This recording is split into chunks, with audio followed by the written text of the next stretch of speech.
Make a bit of noise for Mark Schenk!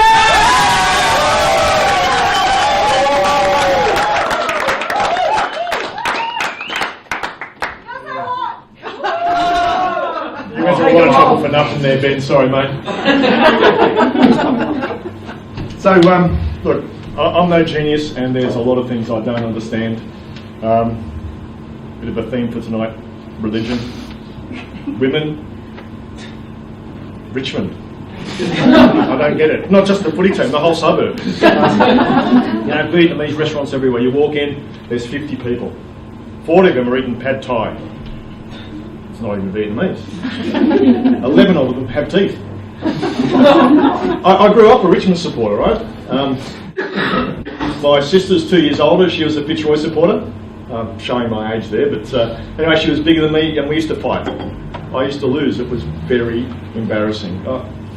But as I grew older and bigger, the fights became more even. I remember the first time I beat her in a fight.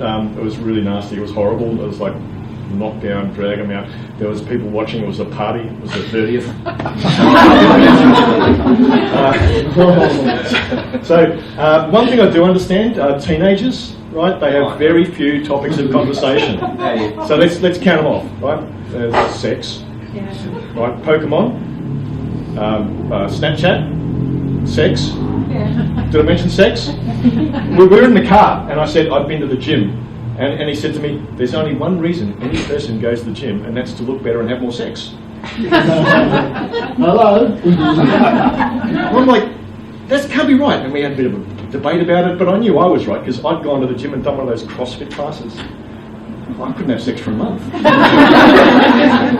So, like, Pokemon, what the hell is that? I was in a queue in Collins Street, and I'd seen something funny, and I had my phone, and I was making some notes. And this random woman comes up to me and says, "Oh, are you doing Pokemon?" And I mean, like, this was a long time ago. I had no idea what she's talking about. I was like 6 weeks. Anyway, she starts explaining to me what Pokemon is. I had no idea. And other people came up and they're all explaining Pokemon, right? And I'm going, oh, right. It's like virtual reality. And they said, no, it's augmented reality. And I'm like, doesn't that happen when you get pissed? I don't get it, right?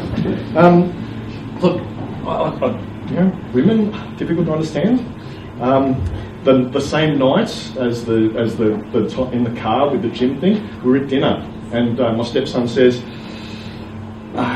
his little sister, 18 months old, cute as a button, nearly as cute as that baby in the movie Monsters, Inc. Boo! Oh, sorry. Did you scare you? Anyway, it's like it didn't go down too well. What do you mean, nearly as cute as the movie character? And he said, it's quite logical. He said, like Boo is designed by experts, by graphic designers, by computer engineers to be, maximally cute. It's like, oh yeah, that's fair enough. And he said, and besides which, Boo never cries or shits. And my wife turned to me and she said, and now you understand why women don't like porn. And none of you guys got that, did you? It's like, what? It's unrealistic perfection. Come on, think about it. It took me a while. But look, if we're gonna talk about porn, it's worth knowing what your porn name is. Right? The way you figure out your porn name is you take the name of your first pet and you add it to the first street you ever lived in. Right? So we're in South Melbourne, so if you lived on Dorcas Street, right, that would be your surname. And if you had a black Labrador called Max, your porn name would be Max Dorcas. Not bad, hey? Here's Max Dorcas! Yeah. Now, okay, so let's try this. So, what was your first pet? Name of your first pet. Chloe. Okay, and the first street you lived on? Okay, back a long time. I know, it's hard. Maryland Way. Oh, so what's the Chloe Maryland Way. Chloe Maryland. Here she is, new porn star, Chloe Maryland. Now stop, because I know you're all going to be trying to figure out your own porn names. You can do that later. I got the microphone. I want to tell you about mine. right? I grew up on Exhibition Street. Not a bad surname for a porn star. First pet was a little silky head terrier called Tiny. Not quite so good. So one of the things that we know is important, that I do understand, is that with comedy, with stand-up, you really have to have a big opening. Right? I was in North Melbourne and I saw a female comedian stand on stage, and she just walks up on stage, plants her feet firmly, and she said, I often wonder how many times a man has gone down on me and found a piece of toilet paper in my vagina.